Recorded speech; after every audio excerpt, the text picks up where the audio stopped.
Seryn Vale's consciousness surfaced gradually, unspooling from a dreamless void into an awareness of intense cold on her cheek. Her eyes flickered open to a high ceiling carved of pale stone. Jade-inlaid columns stood like silent sentinels, and braziers glowed faintly in the pre-dawn gloom. A sweet, metallic scent of lotus pollen hung thick in the air, and spiritual mist wove through the enormous hall of the Verdant Crane Sect. For a breathless moment, Seryn lay still, absorbing every detail. The humidity beating on her skin, the unnatural humming of the irrigation channels, the flickering reflection of moonlight off thousands of water-filled basins. Only then did she push herself upright, feeling the slickness of the marble floor beneath her fingers. The shock of recognition hit her harder than the chill. This hall was where she had spent countless hours tending crops in her last life, forever chasing the approvals of elders while always remaining invisible. It was also the place she had been dragged from in chains 11 years later, accused of poisoning the sect's prized Foundation Lotus crop, and summarily executed. She remembered that day in brutal clarity, Elder Mull's voice trembling with self-righteousness, the sect master's icy gaze, and Young Master Corvin Leth's refined face twisted in feigned horror as he proclaimed her guilt. The flames licking up the pyre smelled of burnt herbs and betrayal. That memory lodged in her chest like a shard of ice. Yet today, the hall was unchanged, and she felt different. Seryn rose to a crouch and tested her limbs. She was leaner and shorter than at her death, her hair again thick and black without streaks of silver. Tentative spiritual perception pulsed within her dantian, far weaker than the mid-stage foundation rank she had attained in her previous life. When she inhaled, the cold spiritual energy of the hall stung her meridians with the sharpness of early cultivation. A spark of panic threatened to bloom, but she forced her breathing into a steady rhythm. "I'm back," she whispered, voice shaking. 11 years, I have a chance." Her mind raced through the timeline of events that had led to her execution. In her last life, she had been a low-ranking herb garden attendant who kept her head down and her hands busy. She had learned to coax spirit plants with gentle patience until a sudden blight devastated the Foundation Lotus. Elder Mull had conveniently found stolen growth elixirs and poisonous fungus in her storage, and under the oath formation's scrutiny, she had no way to defend herself. Only after her death, as her spirit hovered between worlds, did she overhear Corvin boasting to his cronies that he had stolen elixirs to boost his own plants and pinned the blame on the nameless attendant with the peasant ledger. Rage and bitterness had suffocated her final thoughts. That resentment now transformed into cold resolve. Her hands trembled as she reached into the folds of her coarse robe. There, as in her previous life, lay her grandmother's worn gardening notebook. To others, it was a blank ledger with brittle pages. Seryn's grandmother had hidden it beneath floorboards, telling stories of an ancestor's gift. When Seryn opened the ledger after her regression, the pages flooded her vision with glowing characters, diagrams, and annotations that only she could see. Root health indicators, soil exhaustion metrics, pest spores invisible to the naked eye, and compatibility markers between different spirit herbs. It was the green ledger. In her first life, it had been an oddity she sometimes consulted. This time, it was a lifeline. She ran her fingers along the margins and the ink shimmered, showing a faint outline of fungus threads in a canal she had yet to check. A wry smile curled her lips. "Not a miracle tool, just a guide. The work is still on me," she muttered. She crept forward through the hall. The Foundation Lotus basins nearest the central dais glowed with pure white radiance, their petals closed in slumber. At the edges of the hall, more mundane herbs shivered under irrigation. Seryn's bare feet made no sound on marble, but her heart pounded. She paused at a carved grate covering the main irrigation channel. In her last life, she hadn't examined this channel until it was too late. Fungus had already spread. She pried the grate up with a slender hook, and cold water flowed out, carrying fine threads of something pale and fuzzy. Under the faint spiritual light, she could just discern the translucent hyphae of a fungus invisible to normal sight. With tongs, she collected a sample into a jar and sprinkled a pinch of powdered silverroot over the water. The fungus recoiled, hissing, confirming its identity. She replaced the grate and memorized the pattern of flow, marking where the colony likely hid. As she worked, she whispered names and dates to herself. The blight would ravage the Foundation Lotus crop on the eve of the spring festival, still months away. The hidden fungus had been introduced by a corrupt irrigation attendant who accepted Corvin's bribe. Elder Mull, conscious of his nephew's ambitions, turned a blind eye. After her execution, the sect would suffer a shortage of Foundation pills and lose prestige. 9 years from now, peasant farmers outside the sect would discover new agricultural techniques: companion planting, soil rotation, moon phase watering, and controlled stress that revolutionized spirit agriculture. Those methods would be dismissed by scholars as peasant superstition until war forced adoption. Seryn had learned of them during refugee years after her death. Now, with the Green Ledger's insights, she could implement them early. She tiptoed past rows of lotus until she reached the far corner where unused pots and tools were stacked. Her hands tightened briefly on a tarp, covering an unattended sack of spirit fertilizer. In her last life, she had been too trusting of those around her. This time, she resisted the urge to confront anyone and slipped out of the hall into the biting dawn air. The Verdant Crane Sect perched on terraced cliffs carved into the side of Verdant Peak. Snow-capped mountains surrounded the valley, and cranes with wings like clouds circled overhead. Seryn breathed the icy air deeply. She looked at the faint light growing behind the eastern mountain ridge and set her jaw. If she wanted to change anything, she needed to blend in, appear compliant, and gather information without alerting Corvin. She would need to rebuild her cultivation while laboring as a lowly gardener. She would have to be patient, humble, and cunning. In her past life, she had been too trusting. This time, she wouldn't. Her first task would be to navigate the sect's daily rituals again: morning assembly, task assignments, weekly spiritual lectures. She knew when Elder Mull inspected the gardens, when Corvin visited his secret plot, and when the sect master accepted petitions. She also knew from painful memory that she would soon be accused of negligence for missing fungus in the irrigation channel. To avoid suspicion, she would leave hints for other attendants. She pulled a small slip of paper from her sleeve, dipped her brush into ink, and scribbled a warning about cleaning the channels twice a day. She would leave it anonymously in the duty roster. If the attendants cleaned, fungus would diminish and the blight might never spread. But she couldn't guarantee their cooperation. She needed multiple layers of contingency. "I'm not trusting the sect's bureaucracy ever again," she whispered. "If the blight happens anyway, I will have my own crop ready." After ensuring no one watched, she slid back into the hall, left the anonymous note on the duty board, and then made her way to the outer courtyard. Dawn had fully broken by the time she joined the line of low-ranking disciples assembled for morning assignments. Frost glimmered on flagstones, and white breath plumed from dozens of mouths as they murmured gossip. Seryn kept her eyes lowered. The morning assembly of the Verdant Crane Sect was as rigidly ordered as ever. Inner disciples in their embroidered robes stood to one side, outer disciples and servants in plain garb to the other, and the elders on a raised stone dais in front of a carved crane motif. Elder Mull, his beard neatly braided and his frosted hair coiled into a topknot, presided over the roll. His voice carried authority even as cold wind whipped across the courtyard. "Corvin Leth," he intoned, eyes softening almost imperceptibly as his nephew stepped forward in a finely embroidered azure robe.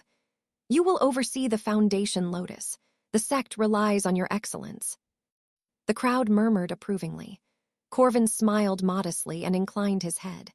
To those who didn't know him, he looked like the epitome of a talented young cultivator, tall, broad-shouldered, with a refined face and graceful movements. Seryn knew the cruelty hidden behind that veneer. She kept her gaze fixed on the flagstones, ears attuned to every word. Names and assignments rolled on. Seryn recognized some of her former acquaintances, though most had not yet experienced the hardships that would later define them. There was Healer Jian, still confident and unscarred. Lion, though she was not yet the unyielding woman with a scar along her jaw, perhaps she hadn't even joined the sect yet. When the time came to call her own name, Seryn stepped forward, heart-pounding.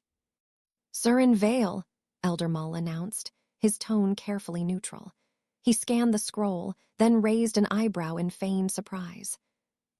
Due to irregularities in last week's irrigation inspection, you are reassigned from the Spirit Plant Hall to the outer compost fields. You will report to Steward Yao immediately." Laughter rippled through the crowd. The compost fields were considered a punishment assignment, dirty, smelly, filled with spoiled plants and waste. No one wanted to spend winter days up to their elbows in rotting debris. Seryn bowed low, hiding the faint smile of satisfaction that flickered across her lips. Her demotion had come earlier this time. In her last life, she had been kept in the hall until the blight, then thrown to the fields as scapegoat. Now, this punishment was her cover. Away from prying eyes, she could experiment with the peasant techniques she knew were the future. When the assembly dismissed, Seryn kept her head down and slipped away. She carried her basket and the ledger down the narrow path to the compost terraces, where steam rose from decomposing herb piles and water wheels creaked under the spray of a waterfall. Steward Yao, a thick-set man with a missing tooth, thrust a dented pitchfork at her and ordered her to turn the west piles. The work was punishing yet meditative. Heat radiated as she dug in, and through the ledger's lens, she glimpsed pockets of green energy and areas of stagnation, guiding her to aerate dim spots. She used each motion to observe how decomposition released nutrients and spiritual energy, ignoring Yao's mocking grunts. Hours passed. Her arms ached, her fingers numbed by cold when they weren't buried in warm compost. She alternated turning piles with carrying buckets of crushed bones, powdered minerals and herb stems, adding them in layers according to ratios she had gleaned from future texts. She scraped fungus from irrigation channels and sprinkled powdered silverroot in them, replicating what she had done in the hall. She took note of which herbs decomposed fastest and which produced the most heat. Though backbreaking, the work had a meditative quality. Her cultivation stirred faintly, meridians humming, as she used her breath and posture to move in harmony with the task. The green ledger tucked at her waist glowed faintly, its pages occasionally revealing insights. This portion of compost lacked magnesium. That layer could use crushed serpent bone. She scribbled notes on bits of bark, planning mixtures to test. When the winter sun dipped behind the mountains, the compost fields plunged into shadow. Attendants dragged away empty carts and covered piles with tarps to retain heat. Seryn stretched her aching back and looked around. Her first day had been physically exhausting, but mentally invigorating. She had gleaned more about the interplay between decomposition and spiritual energy than she had in months of her last life. She also noticed the skeptical stares of other workers. Steward Yao had kept his distance, giving her orders then ignoring her. She suspected he had taken bribes from Elder Mull to keep her busy and away from the hall. Good. Let them think her punished and harmless. That night, she huddled in a modest hut assigned to compost workers. It was warmer than the dorm she had slept in as an attendant. The other workers, mostly older men and women with weathered faces, ate stew and joked about the comfort of being ignored by elders. They ignored Seryn at first, assuming she was fragile. She quietly tended to her blisters and used the ledger's insights to treat a fellow worker's rash with calendula salve, earning a grateful nod. Later, while everyone slept, she opened the green ledger under her thin blanket. Lines of glowing script shifted, highlighting sections on companion planting for spirit vines and stress training for root growth. In the future, farmers had discovered that plants cultivated under mild stress, limited water, carefully timed prunings, developed stronger spiritual channels. Combined with planting complementary species together, the results were exponential. She traced diagrams of bitterroot being grafted onto moonvine stalk, their meridians aligning. She would attempt such grafts in the compost fields, using the abundant trash plants as stock. Her mind buzzed with possibilities. She drifted to sleep with the ledger under her pillow and dreams of green glowing roots weaving through dark soil. She did not know that across the sect, in a candlelit study lined with scrolls, Corvin Leth was uncorking his first stolen elixir of the season and tipping the viscous golden liquid into a jade bowl with a self-satisfied smile. Days blurred into a rhythm of labor, observation, and secret experimentation. Seryn turned compost piles with the practiced ease of someone who understood the interplay between heat, air, and nutrients. Under her care, the west piles produced a steady hum of spiritual energy. She developed patterns, layering high-nitrogen herb stalks with shredded leaves, adding mineral powders, and sprinkling small amounts of powdered spirit bone to feed the microbial cultivators. Workers who had mocked her initial fervor now nodded appreciatively as their tasks became easier. The piles no longer rotted too quickly or too slow. Steward Yao grunted grudging praise when he saw the resulting dark, crumbly compost that would become next season's fertilizer. Experimentation began at the edges of the field, where neglected weed patches grew. Seryn dug shallow trenches, filled them with enriched compost, and transplanted worthless, bitterroot and scraggly moonvine seedlings found in refuse barrels. She used a knife to make small cuts on the rootstock, then carefully inserted a sliver of bitterroot into the slit and wrapped it with dried vine fiber. She watered the graft lightly and placed a stake for support. In her last life, she had never attempted such grafts. They were considered unsanctioned tampering with sect property. But in the future, farmers discovered that cross-grafted plants could share spiritual channels and increase resilience. Her first attempts were clumsy and failed. The grafts withered, turning black. She buried them in compost and tried again, adjusting depth, binding materials, and watering schedule. By the fifth try, she felt a subtle surge in her meridians as she made the final cut. Green light flared at the graft union, barely visible except through the green ledger's lens, and she knew it had taken. As she nurtured her experimental bed, she also kept watch on the irrigation channels. Each morning, she sprinkled silverroot powder and herbs to suppress fungus. Every third night, she quietly slid into the spirit plant hall to leave anonymous notes on the duty board instructing attendants to clean channels thoroughly. Some listened, others didn't. The fungus colony grew slower than in her previous life, but it still lurked. She could not completely eradicate it without revealing her knowledge. She accepted this with grim resolve and focused on her backup crop. One afternoon, while she was carefully turning a particularly large pile, she sensed someone watching. She looked up to see a young woman standing at the edge of the compost field. She wore plain disciple robes and had her dark hair cropped short, a stark difference from the ornate hairstyles favored by inner disciples. A thin white scar slashed along her jawline. Her gaze was sharp and appraising, not mocking like others.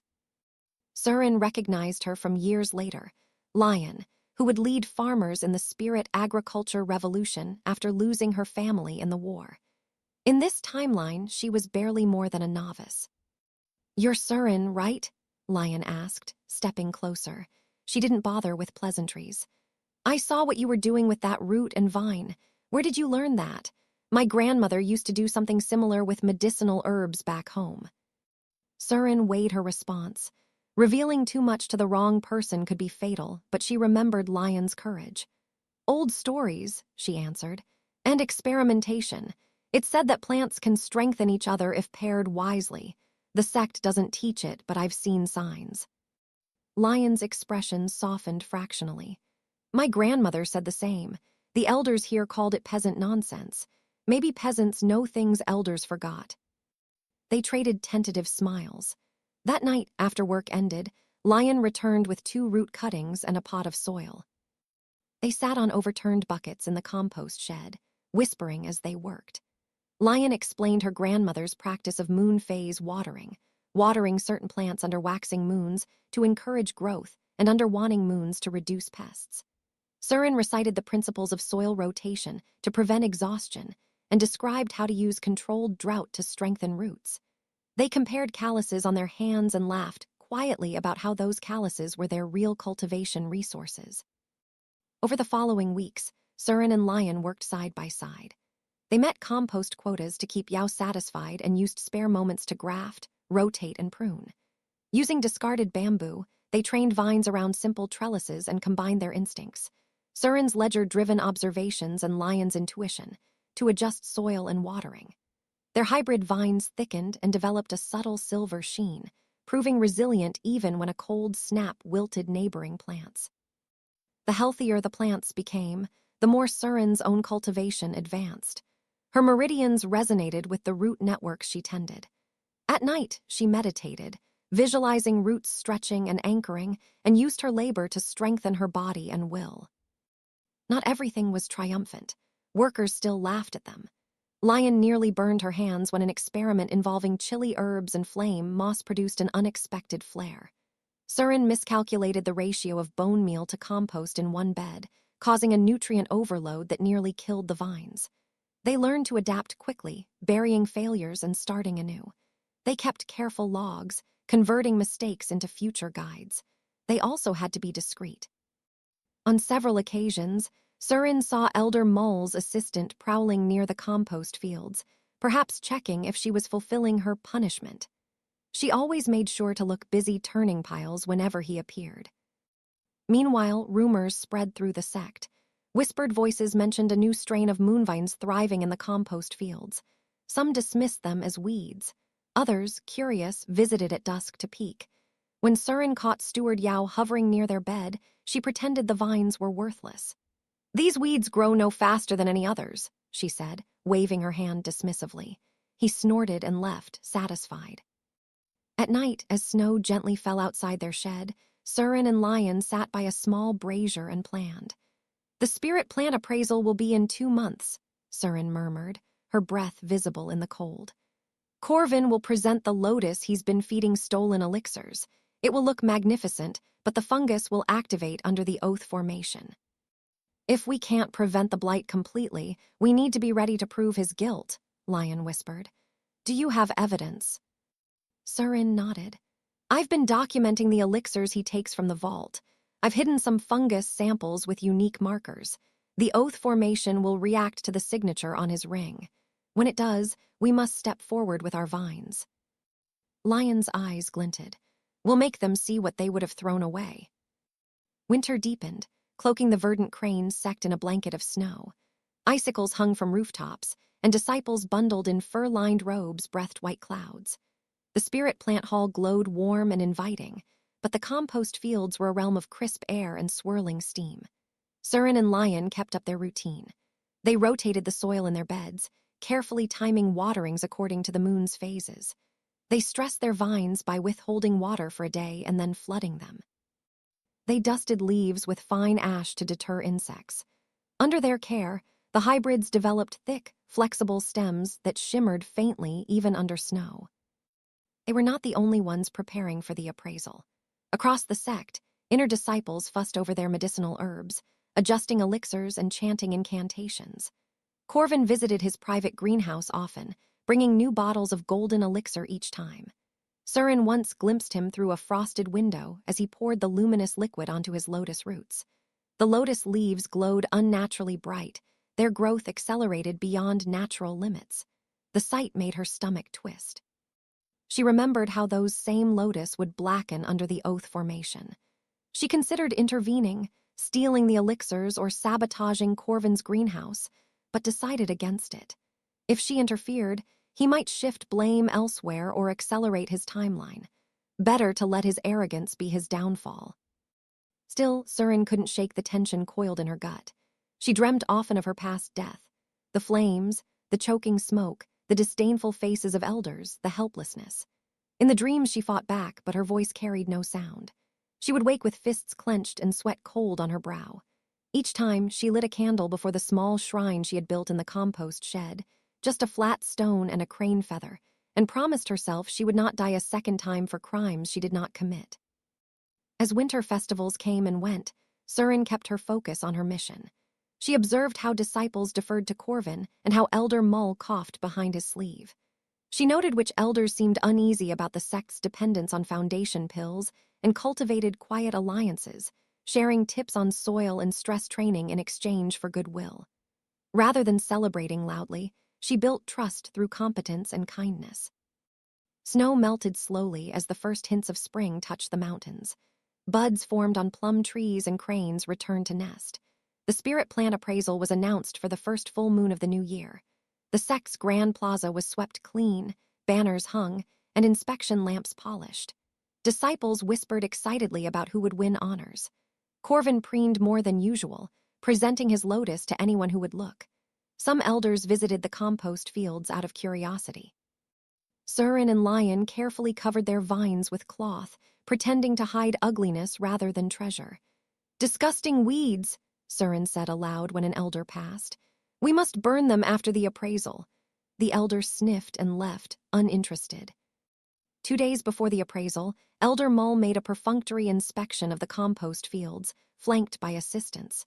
He looked down his nose, delivered a warning not to embarrass the sect, and told her to stay out of the way. When he asked about the covered beds, Seryn dismissed them as weeds, and he ordered them burned after the appraisal. Once he left, Lion murmured, "He suspects nothing," and Seryn agreed. Arrogance blinded him. They returned to preparations. At dusk, Seryn sneaked into the spirit plant hall one last time.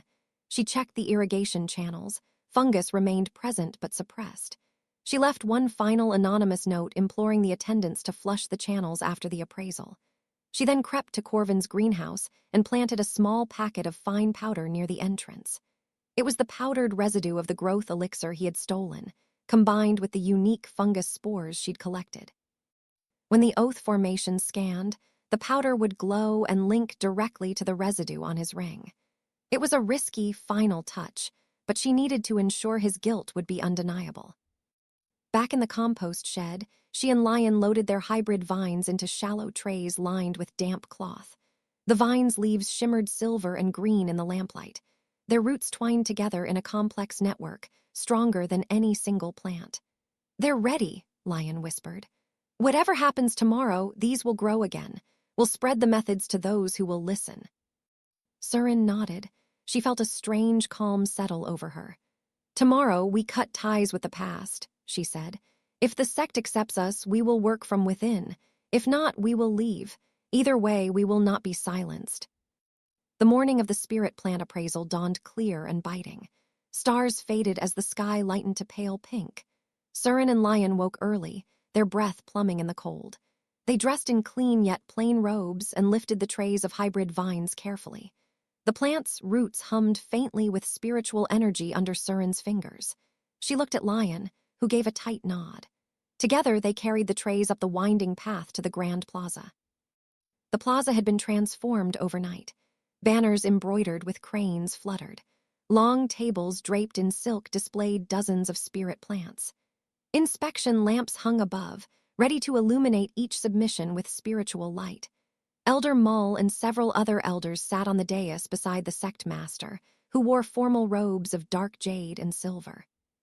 A circular formation etched into the stone floor pulsed faintly. It was the oath formation, capable of revealing lies, hidden energies, and tampering. Disciples from all ranks thronged the plaza, chattering excitedly. Seryn and Lion placed their tray at the far end of the commoners' table, far from the center.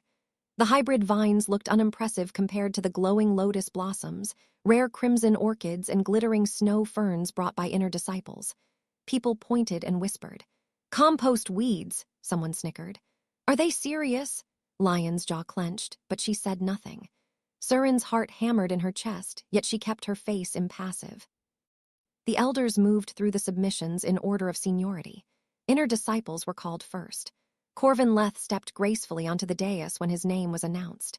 He carried a large jade basin that held 3 magnificent lotus plants. Their petals were a pure, luminescent white tinged with gold. Even in daylight they shimmered as if lit from within. Gasps of admiration rose from the crowd.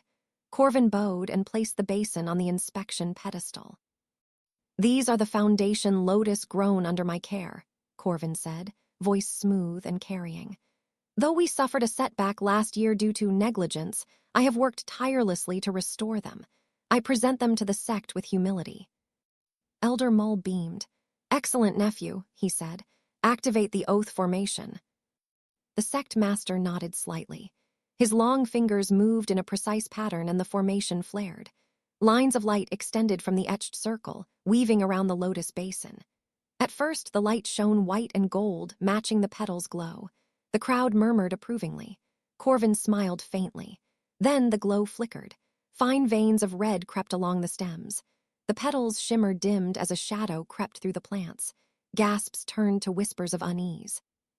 Corvin's smile faded, confusion replacing confidence. "What is this?" he protested, turning to Elder Mull. "It must be a mistake. My lotus are flawless." Before he could finish, the light pulsed scarlet. Black veins blossomed across the lotus leaves. The petals shriveled, curling into charred husks. Acrid smoke rose, making disciples cough. A thin beam shot from the formation to Corvin's hand, illuminating his storage ring.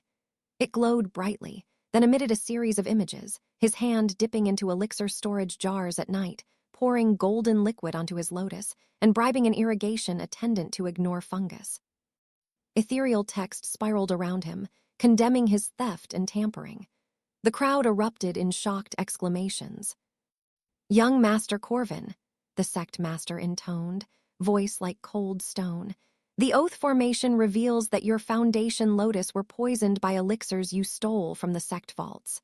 The fungus signature on these plants matches the residue on your ring. How do you explain this?" Corvin's face drained of color. This must be Seryn's doing. She was assigned to irrigation. She must have sabotaged me," he shouted, finger trembling as he pointed to the outer disciples section. Eyes turned towards Seryn. For a heartbeat, she felt the urge to flee. Instead, she straightened and stepped forward.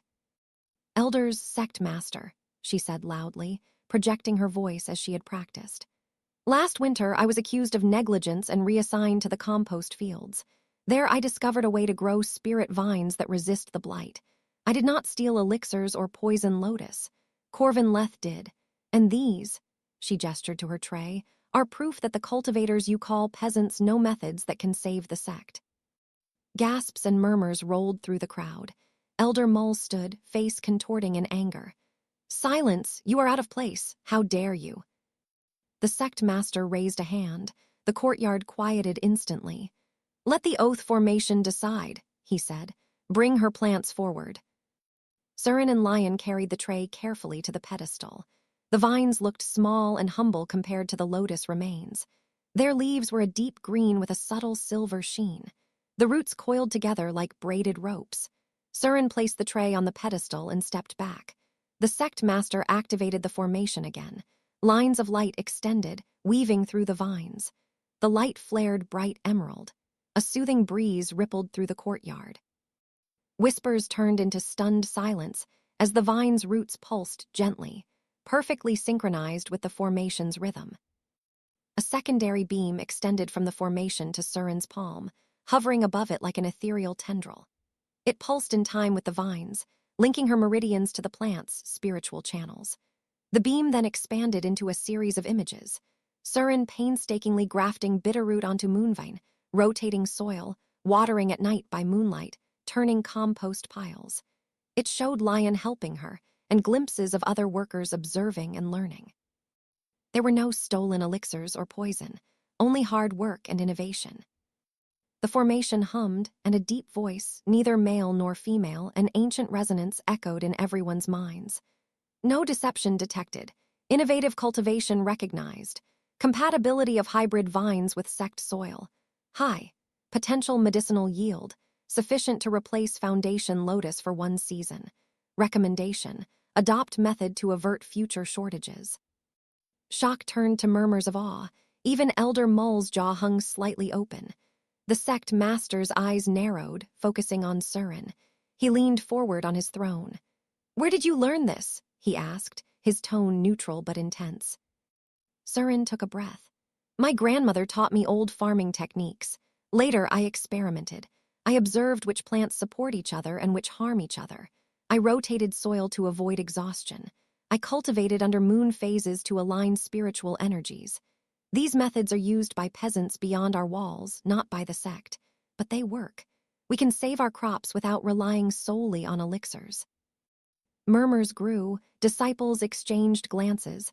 Some looked intrigued, others scoffed. Elder Mull's eyes narrowed. "Our sect has thrived for centuries on tradition and discipline," he said stiffly. "We cannot rely on superstitions." The sect master raised his hand again.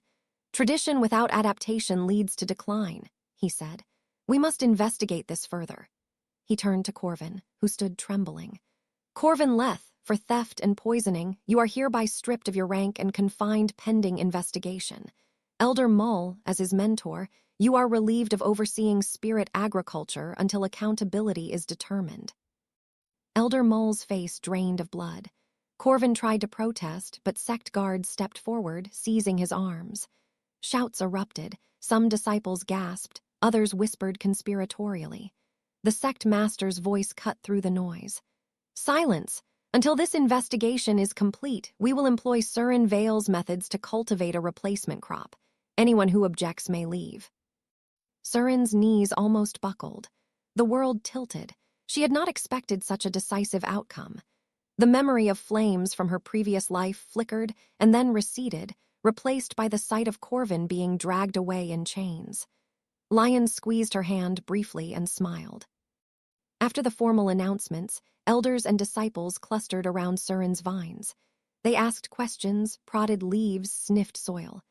Seryn answered cautiously, omitting mention of the green ledger and her future knowledge. She spoke of observation, of listening to plants, of respecting soil. Some elders scoffed, but others nodded thoughtfully. The sect master called for a private meeting.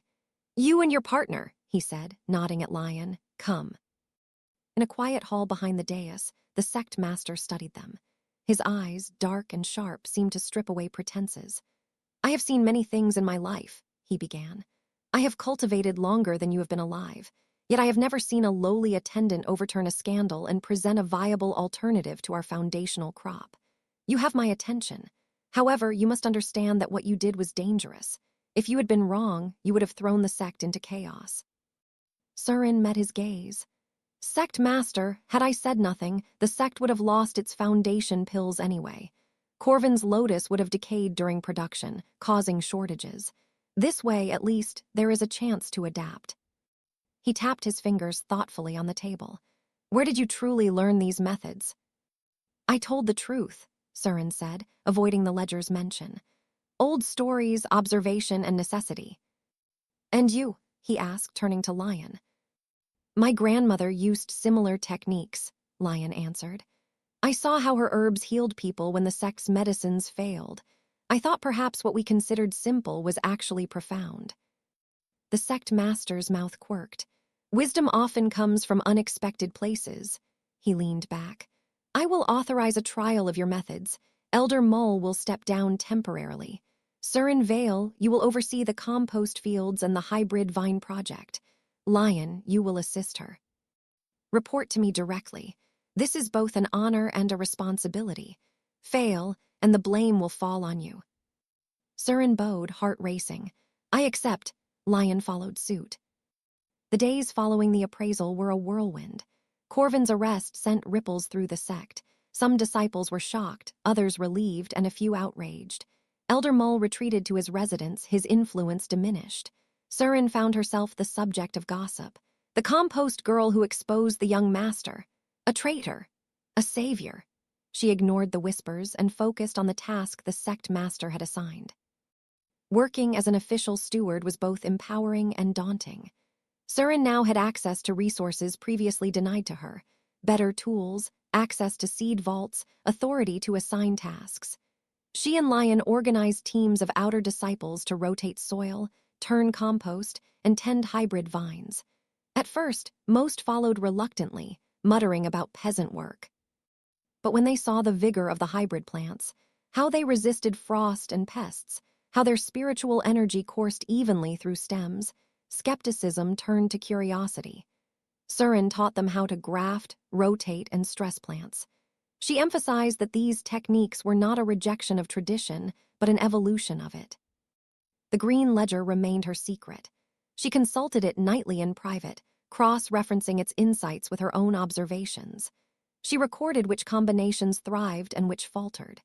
She noted how soil composition changed after each rotation. She drafted plans for scaling up production, building terraces specifically for companion planting, storing compost through summer, training more disciples. She also wrote about the people she worked with. Lion's steady courage, a young boy named Jin who showed aptitude for sensing root health, an older woman called May who instinctively knew when compost was ready. Their names filled margins once inhabited by diagrams. Seryn's own cultivation advanced steadily. Each successful graft or soil rotation mirrored in her meridians. She practiced new breathing techniques, drawing spiritual energy from the living plants she nurtured. She still woke at times from nightmares of her execution, but those memories now fueled her determination. She would not waste this second chance. One afternoon, while checking a batch of hybrid vines, she felt a familiar presence. She turned to see the sect master walking down the path toward the compost fields. He wore plain robes and no attendants trailed him. Workers straightened nervously. He waved a hand. "Continue your work," he said, approaching Seryn. "Sect Master," she greeted, bowing. He examined the vines, running a hand lightly over the leaves. "The color is different," he observed. "Stronger, this will do." He looked at Seryn. "You have caused a stir. Some elders think I was too lenient. They fear you undermine tradition." "I only want to keep the garden alive," Seryn replied. "If we cling to old ways without adapting, we will wither. But I also respect the knowledge of those who came before. We just integrate what we learn." He nodded slowly. "Your words mirror my own thoughts. We stand on the brink of change. War looms beyond the mountains. Our allies may soon demand medicines we cannot provide if we remain rigid. Many elders cannot accept that a low-ranked disciple might lead us into a new era. Be prepared. People will resist you. Some may sabotage your work." Seryn met his gaze steadily. "They cannot stop what is already growing," she said. "Even if they cut one vine, roots remain. They will sprout again." He chuckled quietly. "You speak like a poet. Perhaps that is the influence of the compost. Very well, continue. I will support you publicly when necessary, but I cannot fight every battle for you. Earn allies through results." He turned to leave, then paused. "Seryn Vale," he said softly, so only she could hear. "Do not let anger guide you. I know you have reasons to hate those who wronged you. Justice can easily become vengeance. Remember, we cultivate plants to heal, not to destroy." She bowed deeply. "I will remember." He left, and Seryn exhaled slowly. Her hands trembled not from fear, but from the weight of responsibility. She looked at Lion, who had approached quietly during the conversation. "Did you hear?" she asked. "Enough to know he supports us but warns of opposition," Lion replied. "We need to be careful." Life in the sect settled into a new pattern. Seryn and Lion oversaw the compost fields and hybrid cultivation. They formed a small team of like-minded disciples. Jin proved adept at grafting. May had a knack for brewing compost tea that boosted root energy. They experimented with new combinations, mixing fire-aligned herbs with water-aligned ones to temper extremes, planting luminous, night-blooming flowers next to shade-loving ferns to balance energies. Some experiments failed spectacularly. One bed exploded in a burst of sparks when volatile herbs reacted poorly, but others yielded stunning results. A hybrid of star anise and frostleaf produced a plant that glowed faintly and eased insomnia. Another of thornvine and sweetgrass created a vine with both defensive thorns and soothing scent. Seryn reached out quietly to peasant farmers beyond the sect, trading tips on soil rotation and companion crops for their knowledge of wild herbs. On rest days, she met them in plain clothing, learning and sharing. Word of a sect steward who listened spread slowly through villages. Meanwhile, Corvin remained under house arrest. Once or twice, Seryn saw him from a distance, standing behind a barred window, his face drawn and pale. The arrogance had drained from his features, replaced by simmering resentment. Rumors suggested Elder Mull had petitioned to have his nephew sent away rather than executed. Seryn avoided thinking about him. Her focus remained on growth. Yet, late at night, she sometimes felt a prickling sensation across her skin, a warning of unseen eyes. She knew that though Corvin had been removed from power, there would always be those who resented her for humiliating the sect's elite and for coming from humble stock.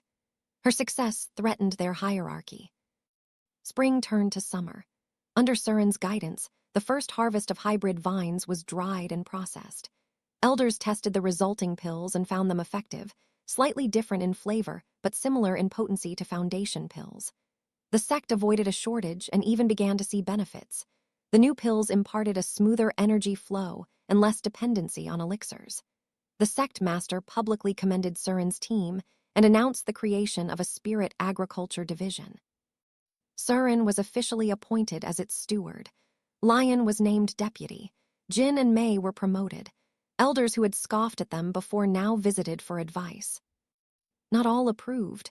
Some inner disciples whispered about peasants taking over, and vandals damaged the compost beds with salt.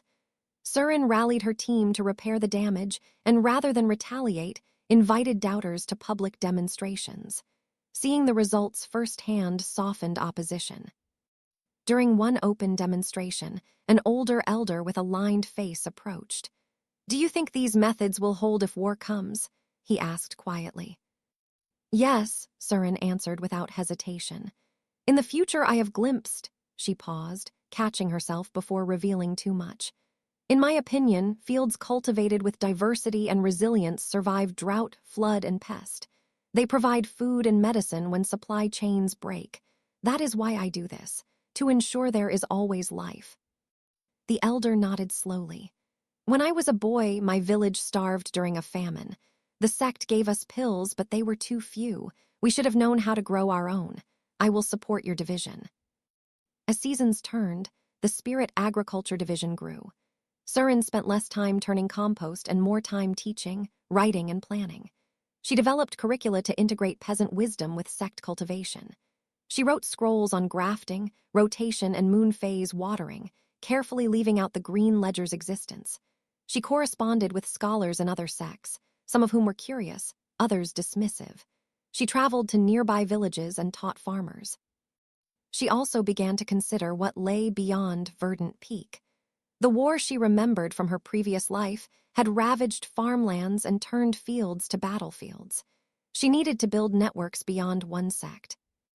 One crisp autumn evening, she sat atop a terrace overlooking the valley, watching cranes fly across a sunset sky. Lion sat beside her. "Do you ever think about leaving?" Lion asked quietly. "About spreading this everywhere?" Seryn considered. "Sometimes. The sect gives us resources and legitimacy, but outside people need this too. I think when the time is right, we will have to go. For now, we build strength here." Lion nodded. "I will follow wherever you go." "Not as a follower, but as a partner. What we started in the compost fields, it cannot end here."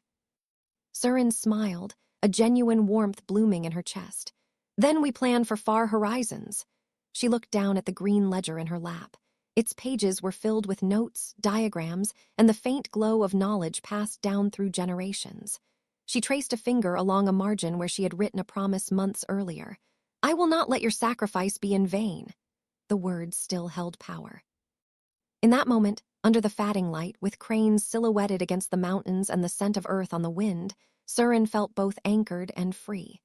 She had changed her fate, saved her sect, and planted seeds for a revolution.